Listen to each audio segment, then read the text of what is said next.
What's up, Solar OGs? It's your boy, Kevin from Bella. And, well, we have a very, very green apprentice starting this morning. I know there's a lot of guys wanting to get into the trade that just don't even know where to get started. And a lot of times I'll say, guys, YouTube University, I didn't have this when I was growing up. What's your problem? This and that. And I actually went through YouTube this morning, and there isn't really a very good tutorial on basic electrician's hand tools and materials. So I thought I'd make a video today, kind of go over some stuff that I just ripped out of the van that most people aren't going to know the names of, and just do a real quick video on some common items that we use on a daily basis. All right, y'all, here we go. Wedge anchor goes into concrete. Lock washer. You use this to tighten down different electrical fittings. This is a molly or plastic anchor. You can use this to attach boxes or whatever you need to stucco or concrete. Lightweight stuff. This is for lightweight stuff. Heavyweight. KO seal.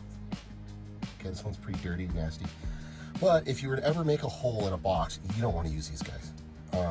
This is for mistakes only. You ever make a hole in a box, you can plug up that hole with KO seal. Here's another mistake apparatus. If you make a hole that's too big in a box, you can use these washers to reduce the size of the hole and install your fitting. Rigid coupling.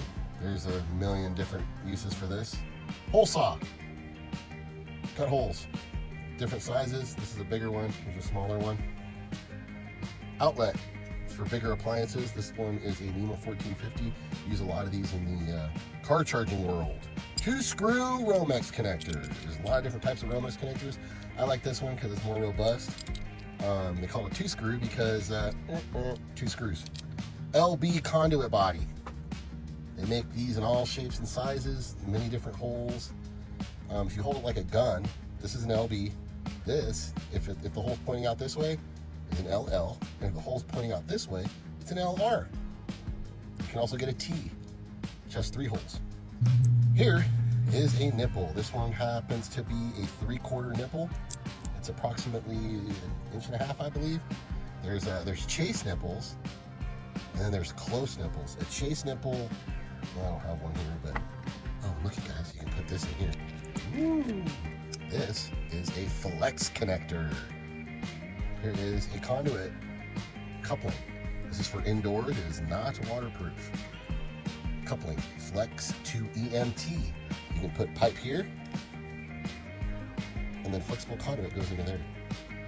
Here are 3 outdoor connectors for EMT or conduit.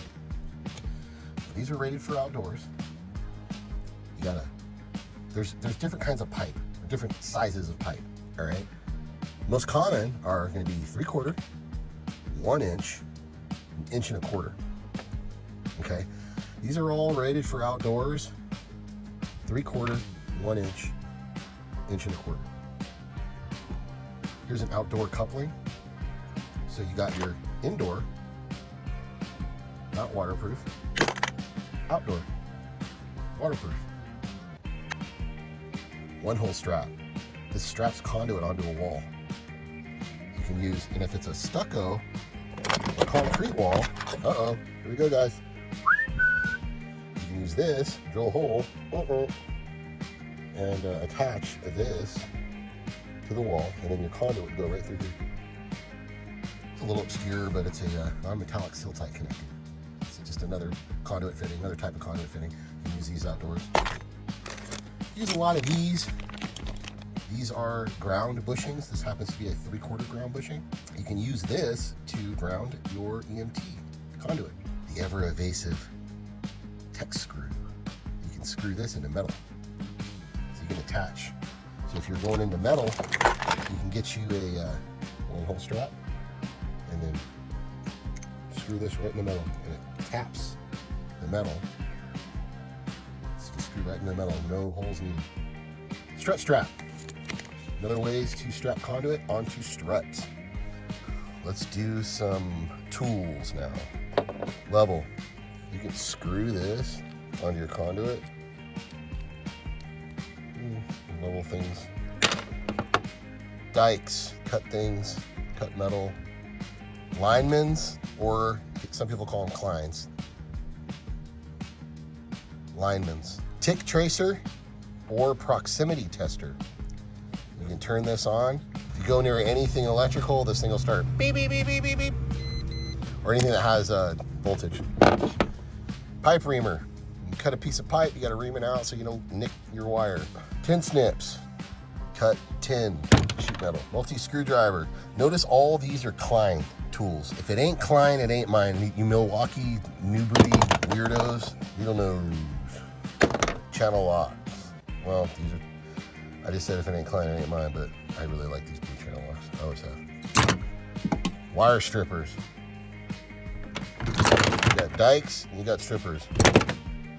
Allen wrenches. Got your drill.